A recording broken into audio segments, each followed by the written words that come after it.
Vice Admiral Griggs, Chief of Navy, Lieutenant General Morrison, Chief of Army, Vice Admiral Ritchie, retired, I'm not sure if he's with us today, but Chairman of the Maritime Australia, to our visiting service chiefs and all their representatives and other distinguished guests, ladies and gentlemen, thank you for the opportunity to address what promises to be another outstanding Royal Australian Navy Sea Power Conference.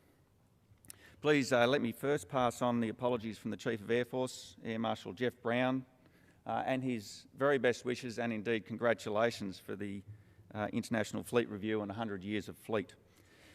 My Chief is engaged in some important air diplomacy of his own in the West at the moment to ensure that well-established practice of regional air engagement is furthered at every opportunity. Let me also note that the Chief of Navy gave me a little word of encouragement and advice prior to speaking to you this morning, and he said, your job should be quite simple and won't take long. All you'll have to say is 100 JSF. I hadn't intended actually using that, but and I'm sure under future analysis it'll become self-evident as to the requirement that we really need. But I do thank the Chief of Navy for that assistance, and I'm pleased to note that he finally is starting to get it.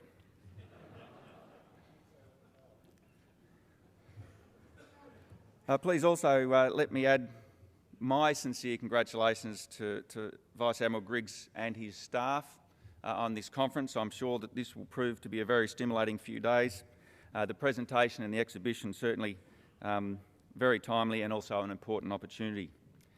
I'll also add my own congratulations to the Royal Australian Navy, to the men and women, as the Chief of Army has said, for a splendid turnout in the harbour this weekend, and certainly I had the privilege of attending most of those events. It's been a magnificent fleet review and has been truly spectacular, so congratulations. I'm very pleased to represent the Chief of Air Force here today and to say a few words about the utility of Australian air power, and that is the air power provided by the Royal Australian Air Force in military diplomacy and power protection in what has been referred to as the maritime century. First, though, regarding the topic of this conference, it goes without saying that navies provide enormous utility in the maritime century. Naval diplomacy and the ability of navies to project power across the maritime domain are, in my view, two of the key planks of the Australian national security strategy and policy. Our ability to shape and influence our security environment is fundamentally premised on our ability to interact with and shape our maritime domain, and navies remain the prime means of doing so. Army and Air Force, of course, have vital roles to play in this strategy, but the overriding consideration is that we live, engage and operate in a maritime context. I've also noted in the booklet that's been provided with this conference program a reference to the fact that the 21st century has been described as a maritime century as much as it is an Asian century, due to the pervasive nature of global sea trade and the predominantly maritime environment of the Indo-Pacific region. I think we only need to look across the harbour to see ample evidence that the critical importance of the maritime environment is not lost on those countries with the capacity to engage in commerce, trade and diplomacy across the waves. If indeed we are in the early years of an Asian century, and for Australia we most certainly recognise that fact, then we are almost certainly in a century where the maritime domain may well be the defining domain. Over the past 2 years or so, the Chief of Air Force has emphasised the point that Air Force is very much alert to the fact that Australia's strategic context is one that's defined by its maritime circumstance. He has, in a number of presentations, laid out the argument regarding Australia's status as a maritime trading nation and the implications of this for an Air Force charged with contributing to the defence of the nation.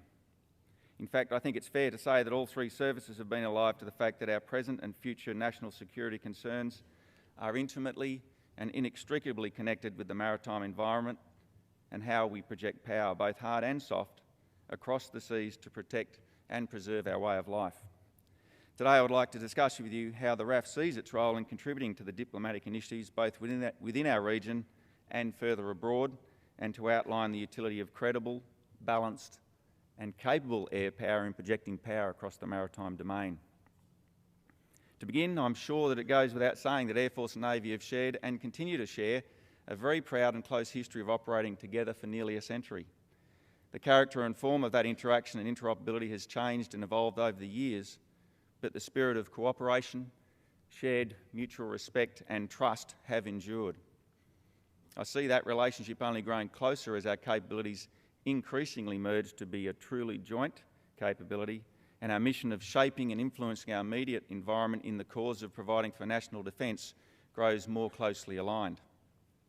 But just to recap on a little bit of history first. Air Force's contribution to naval operations has historically been and continues to be realised through the 4 key air power roles of intelligence, surveillance and reconnaissance, strike, air mobility and control of the air. These roles are enduring and fundamental to air power's contribution to national security, and they are terms that we use consistently whenever we speak about Air Force and air power. The reason for this is because these roles neatly sum up the utility of air power across the spectrum of operations. From humanitarian assistance and disaster relief to high-end warfighting, they encapsulate what air power brings to national security. What's more, they underpin the ways and means that Air Force interacts and operates with Navy.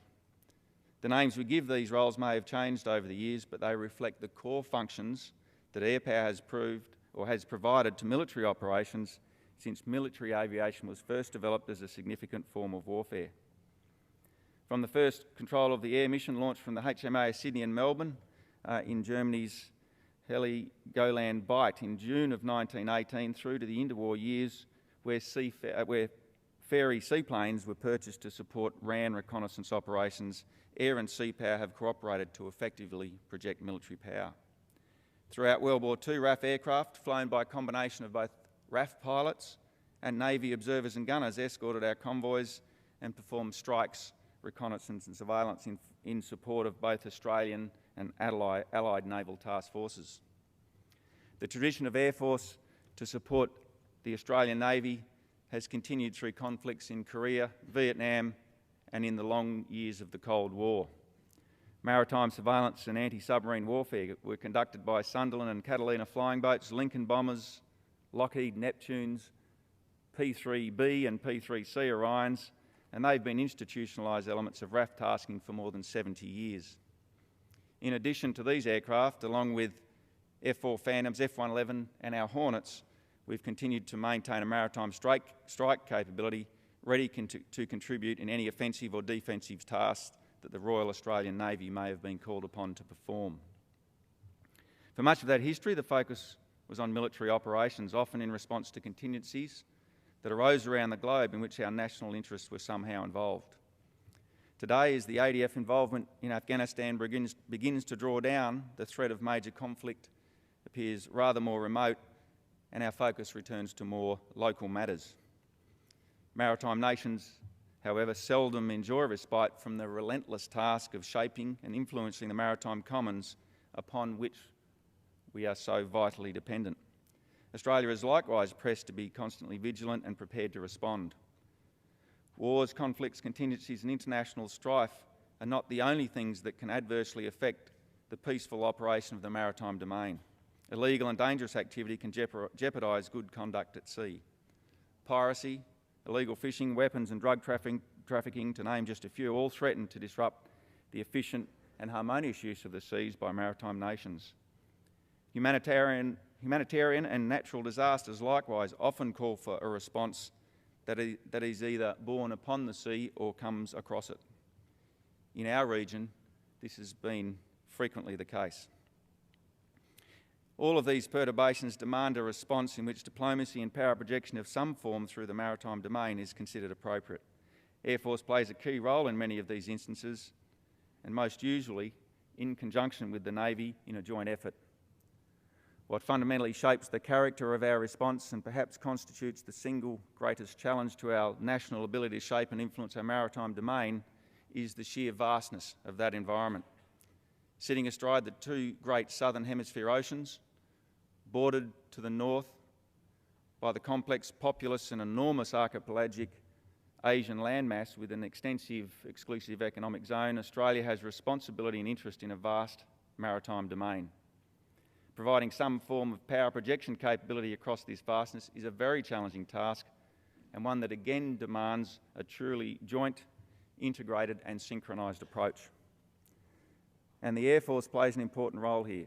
It does so through the 4 key air power roles I alluded to earlier, and I'll now use these roles to highlight the initiatives that Air Force is undertaking and the capabilities that we are acquiring to enhance our ability to project power and to shape and influence our environment in concert with Navy and Army.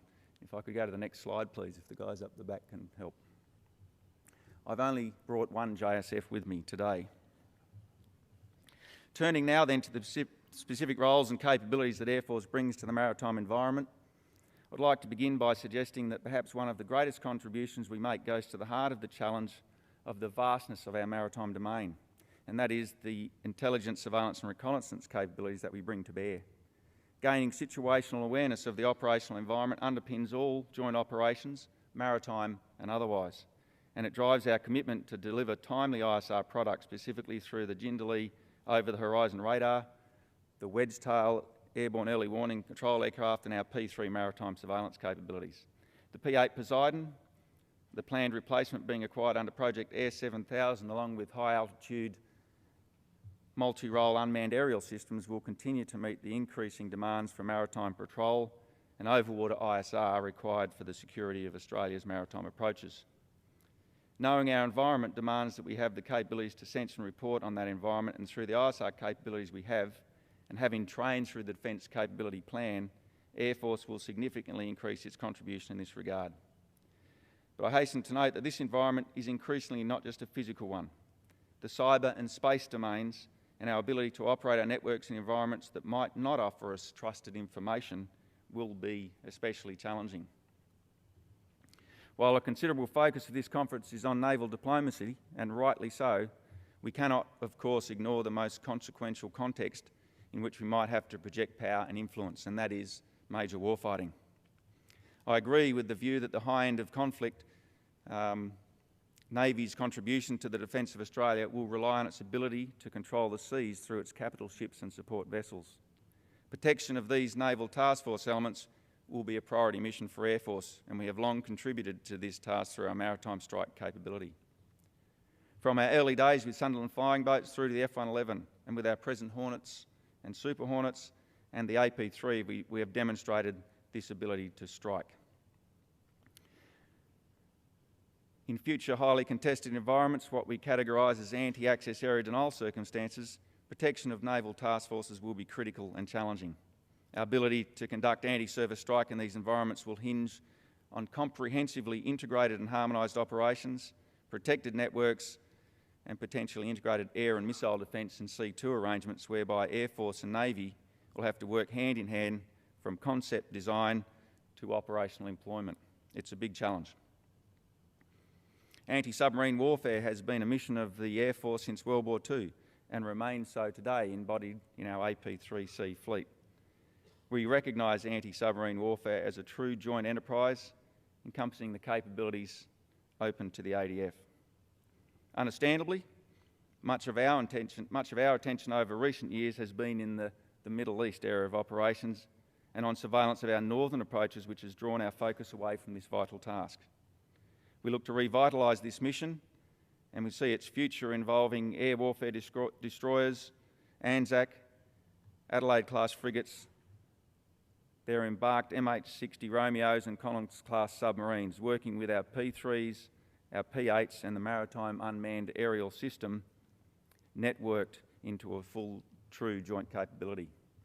These assets will be supported by aero refuelling tankers and space-based assets, as well as leveraging the electronic capabilities of the Wedgetail aircraft.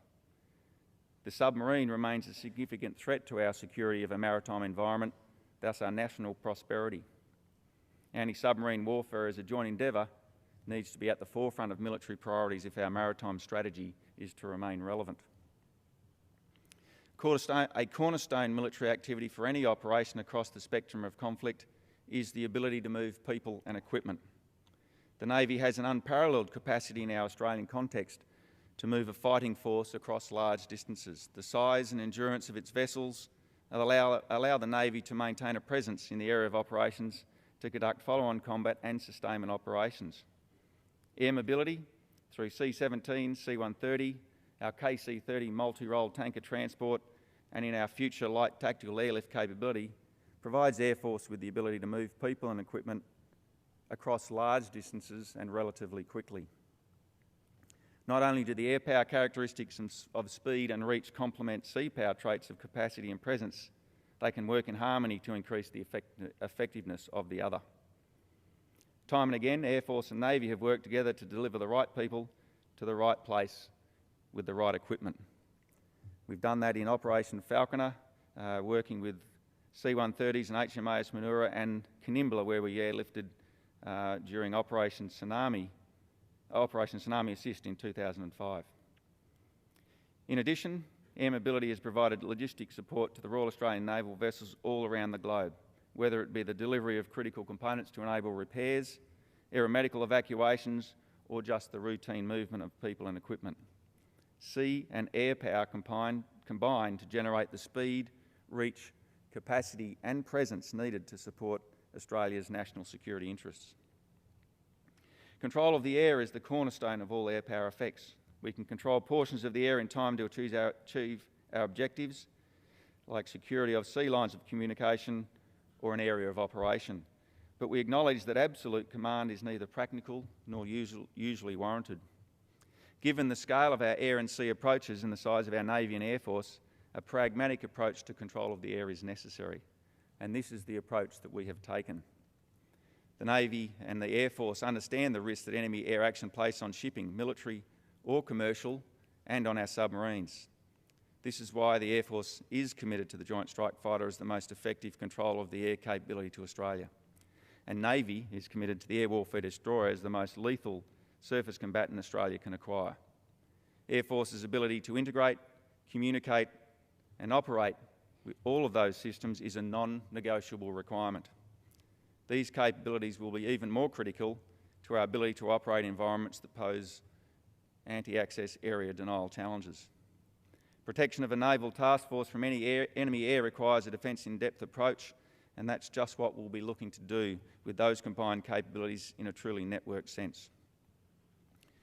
The introduction to service of the LHDs Canberra and Adelaide and the LSD Chulles will provide Australia with an important amphibious capability that will undoubtedly enhance our maritime power projection, and particularly in contributing to regional diplomacy and support. Air Force will provide a significant contribution to this joint capability. Currently, we're committed to embarking airspace controllers and air liaison elements onto the LHD. If these vessels were to be deployed in an environment that is contested, the full range of Air Force's control of the airstrike, ISR and air mobility capabilities would be required for the protection of the task force and any support for an entry operation. That would be a non-trivial task and will require much more hard work and planning. To conclude, through the key air power roles of ISR, strike, air mobility and control of the air, Air Force is continuing to evolve its force to support our national ability to project power through the maritime domain. Every capability Air Force will be bringing online over this next decade will enhance the RAF's contribution to naval activities. From the JSF through to Wedgetail, P8, KC-30, maritime unmanned aerial systems, the Vigilair Integrated Air Defence C2 system, every emerging Air Force capability will increase our ability to support Royal Australian Navy operations. RAF air power is structured for both peace and conflict and stands ready to support the full range of Navy's contribution to Australia's national security and prosperity. Australian national security rests on our ability to shape and influence our maritime context. The Navy plays a key role here, finding only increased utility in the present maritime century. And Air Force stands ready to enhance and support that utility and considers itself firmly on board with Navy in this 21st century. Thank you.